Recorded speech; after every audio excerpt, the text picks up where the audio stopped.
ঈদ মানেই কি শুধু নতুন জামা, নাকি সেই ছোটবেলার সালামির খাম, মায়ের হাতে সেমাইয়ের গন্ধ, আর দূরে কোথাও বাড়ি ফেরার ব্যস্ততা? এই ব্যস্ততার ভেতরেই তো লুকিয়ে থাকে আরও একটা গল্প, রাস্তার গল্প, রেলের গল্প, যে পথ ধরে আমরা ফিরি আপনজনের কাছে। আমাদের আজকের অতিথি সেই পথেরই একজন কারিগর, একজন সড়ক ও রেল প্রতিমন্ত্রী, একই সঙ্গে নতুন বাংলাদেশের একজন সংসদ সদস্য। তাই আমাদের আজকের কথোপকথন শুধু ঈদের নয়, এটা দায়িত্বের, স্মৃতির আর স্বপ্নেরও গল্প। আমি জিনিয়া কবি সূচনা আছি আপনাদের সাথে। আপনারা দেখছেন চ্যানেল 24-এর বিশেষ আয়োজন মুখোমুখি। আর আজকে আমাদের অতিথি হয়ে এসেছেন সড়ক পরিবহন ও মহাসড়ক বিভাগ এবং রেলপথ প্রতিমন্ত্রী হাবিবুর রশিদ এমপি। শুরুতেই আপনাকে স্বাগত জানাচ্ছি। আপনাকেও ধন্যবাদ, আপনাকেও শুভেচ্ছা। নিশ্চয়ই। তাহলে চলুন দর্শক, আমরা শুরু করি ঈদের গল্পে, পথের গল্পে, মানুষের গল্পে। হাবিবুর রশিদ হাবিব, আমরা ঈদের কথা বলছিলাম, এবং ঈদ মানেই তো একটা নতুন জামা, এমন একটি বিষয়, মানে ঈদ বলতেই আমাদের মনে কিন্তু সেই ব্যাপারটি আসে। আপনার কাছে একটু জানতে চাইবো যে আপনি এবারই প্রথম সংসদ সদস্য, এবং একই সাথে আপনি এবারই প্রথম আপনি মন্ত্রীর চেয়ারেও বসেছেন। আপনার নতুন জামার গল্পটা কতটা রঙিন হবে বলে আপনি মনে করেন, কিংবা কতটা রঙিন হবে গল্পটা? একসময় আসলে এবারেরটা আমার কাছে ঠিক নতুন জামার মতোই।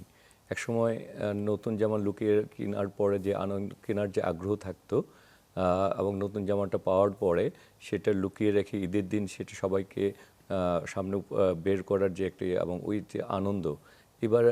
এবার হচ্ছে যে আমি জনগণের ভোটে নির্বাচিত হওয়ার পরে, আমাদের দল ক্ষমতায় আসার পরে, আমাদের দলের চেয়ারম্যান জনাব তারেক রহমান বাংলাদেশের প্রধানমন্ত্রী হওয়ার পরে জনগণের আশা আকাঙ্ক্ষা বাস্তবায়ন এবং তাদের দুঃখ দুর্দশা দূর করে তাদেরকে একটি স্বাচ্ছন্দ্যের, নিরাপদ, নির্বিঘ্নে একটি ঈদ যাত্রার ব্যবস্থাটি করাও আমার কাছে নতুন জামা পাওয়ার মতোই আনন্দটি হবে। নতুন জামার পরে আসতে চাই ঈদের দিনের গল্পে। ঈদের দিন মানেই তো সালামির একটি বিষয় থাকে। সালামি কি পেয়েছেন তো একটা সময়, এখন তো দিতে হয়।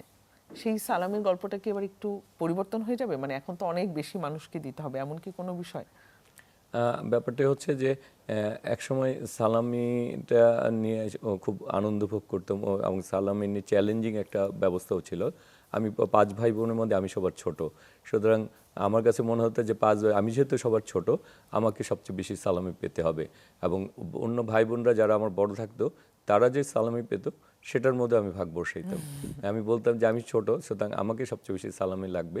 সবাইকে দেওয়ার পর আমি বলতাম তোমাদের থেকে আমার কিছু, মানে আমার পরিমাণটা যাতে বেশি হয়।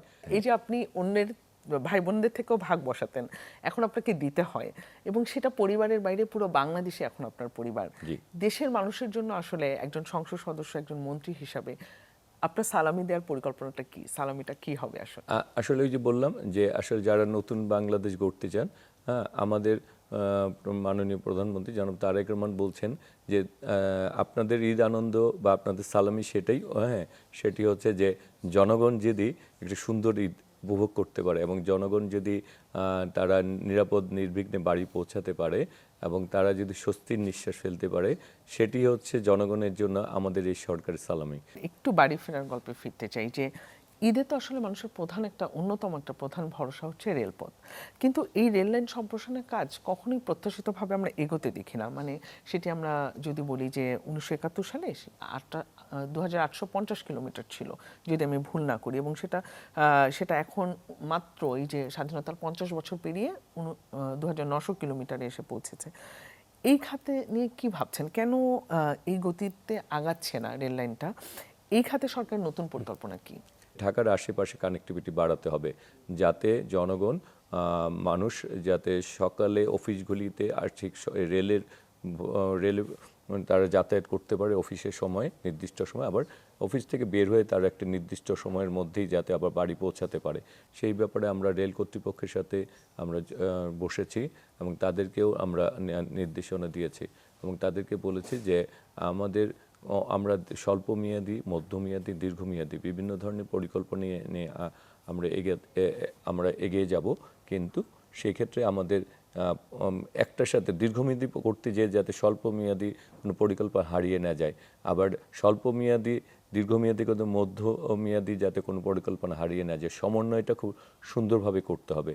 এবং তিনি প্রাইম মিনিস্টার কিন্তু আরেকটা কথা বলেছেন যে ঢাকা চিটাগাং আমরা যে যাতায়াত করি এই সময়টি যাতে কমিয়ে আনা যায়, সেটি যাতে 5.5 ঘন্টা থেকে 3.5 ঘন্টার মধ্যে করা যায়।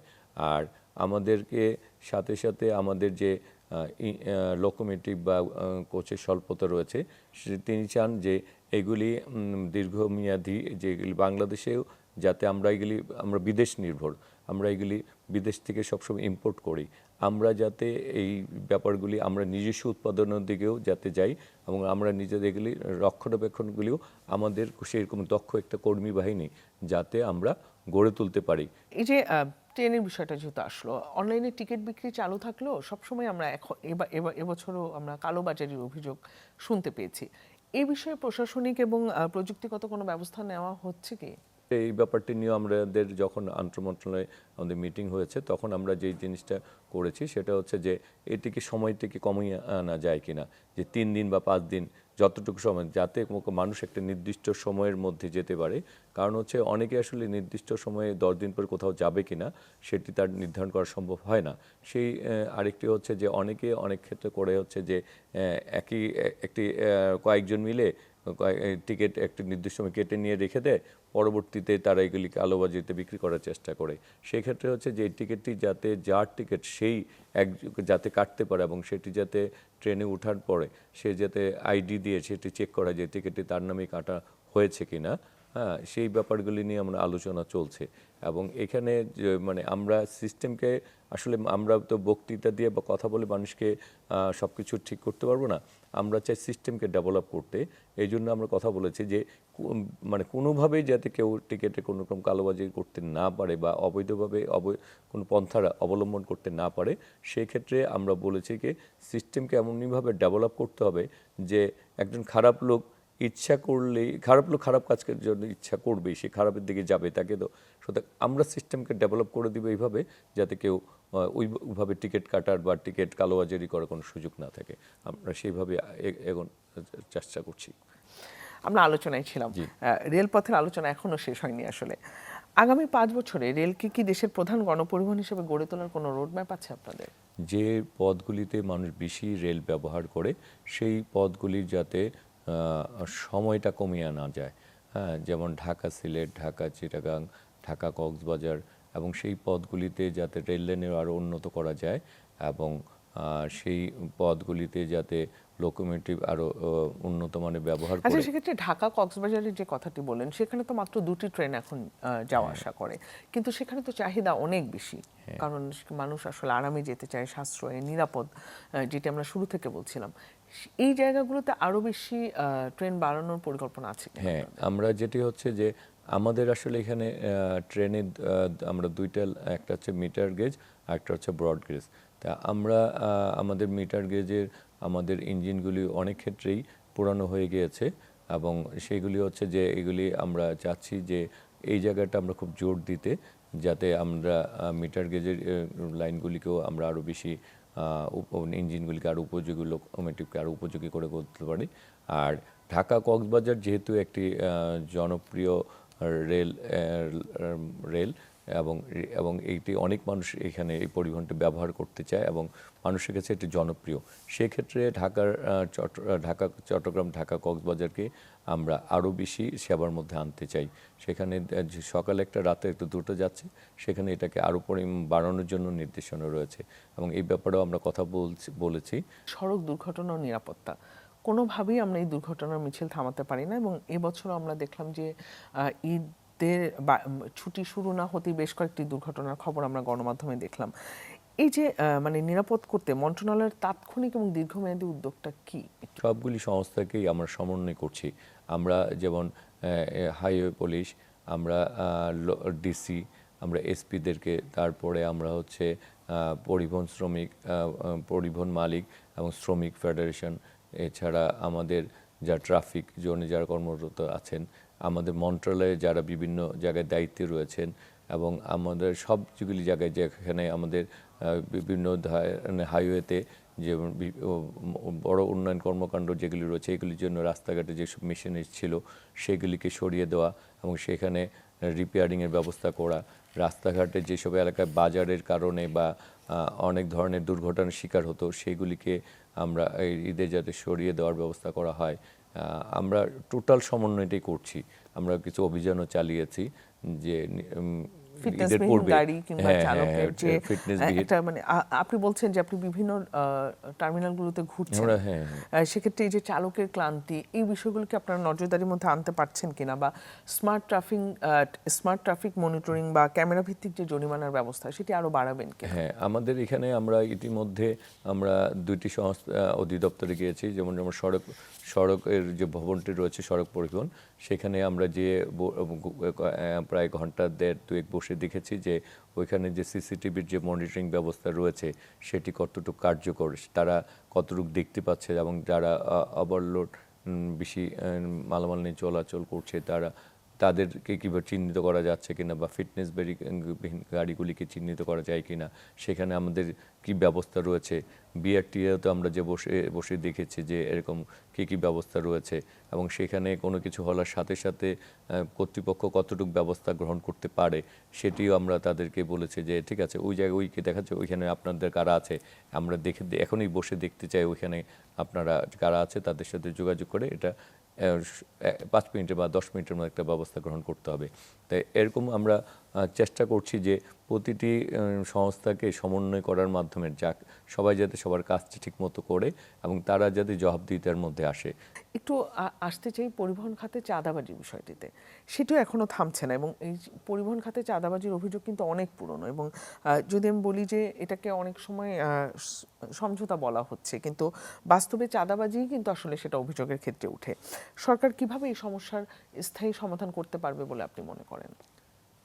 দেখুন, আমরা ব্যাপার হচ্ছে যে পরিবহন খাতে যেসব দুর্নীতি বা অনিয়ম যেগুলি রয়েছে সেগুলি আমরা চিহ্নিত করে সেগুলিকে আমরা যাতে দমন করা যায় এবং সেগুলির বিরুদ্ধে যাতে ব্যবস্থা গ্রহণ করা যায়, আমরা সেই কাজগুলি করছি। আমরা সেই কারণে কিন্তু আমরা সবাইকে নিয়ে বারবার আমরা যেমন ভ্রাম্যমাণ যারা ম্যাজিস্ট্রেট রয়েছেন, ভ্রাম্যমাণ আদালতের মাধ্যমে যারা এরকম কর্মকাণ্ডের সাথে যারা যুক্ত তাদেরকে যাতে আইনের আওতায় আনা যায় সেই জন্য ব্যাপক কিন্তু ভ্রাম্যমাণ আদালত দায়িত্বে রয়েছেন। হ্যাঁ, পরিবহন খাতে চাঁদাবাজির কারণেই পণ্যের দাম বেড়ে যায়, এবং সাম্প্রতিক সময় সবজি পরিবহনও কিন্তু এই অভিযোগ এসেছে, আমরা দেখেছি। এই বিষয়টা কমাতে কি বিশেষ কোনো অভিযান বা নীতিমালা রয়েছে আপনার? হ্যাঁ, আমরা আসলে ব্যাপার হচ্ছে চাঁদাবাজি যারা করে তারা তো কখনোই ভালো লোক না। চাঁদাবাজি যারা করবে তাদেরকে কখনো আশ্রয়প্রশ্রয় দেওয়ার তো সুযোগ নেই। তার আশ্রয়প্রশ্রয় আমরা কখনো দিতেও চাই না, দিও না। এখন আমাদেরকে আসলে এই একটি সরকার, এটি জনগণের প্রত্যক্ষ ভোটে কিন্তু নির্বাচিত একটি সরকার। সুতরাং আমাদের কিন্তু 5 বছর পরে আবার জনগণের কাছে ভোট যেতে হবে, এবং জনগণ কিন্তু এবারে ভোটের নির্বাচনটা নিয়ে কিন্তু প্রশ্নবিদ্ধ না, মানে সবাই মনে করে যে আমরা জনগণের ভোটে নির্বাচিত হয়েছে। সুতরাং জনগণের কাছে কিন্তু আমাদের জবাবদিহিতা রয়েছে, এবং জনগণের ভালো মন্দ দেখার দায়িত্ব কিন্তু আমাদের।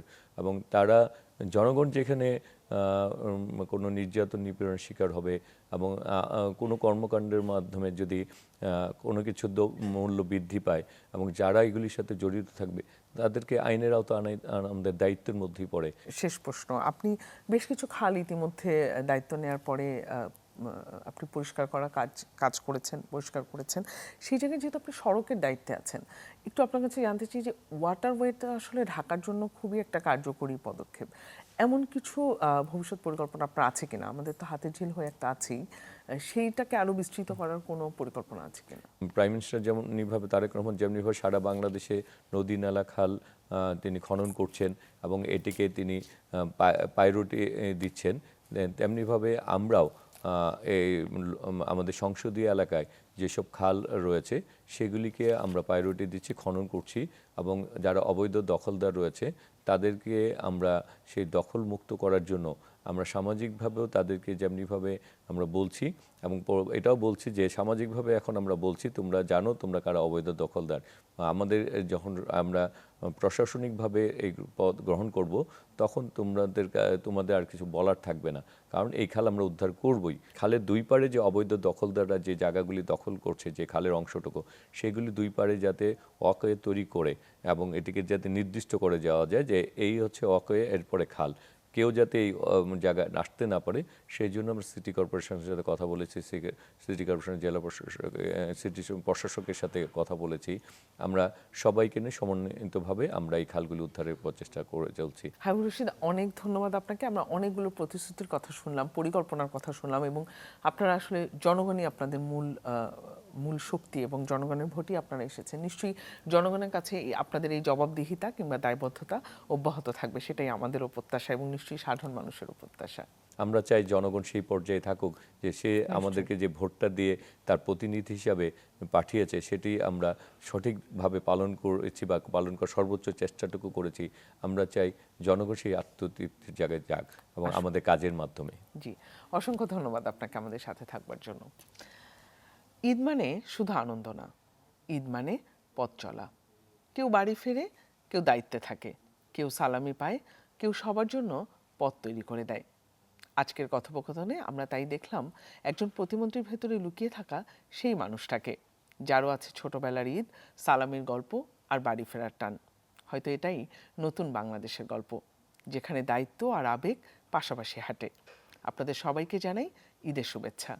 ঈদ হোক নিরাপদ, আনন্দময় আর ভালোবাসায় ভরা।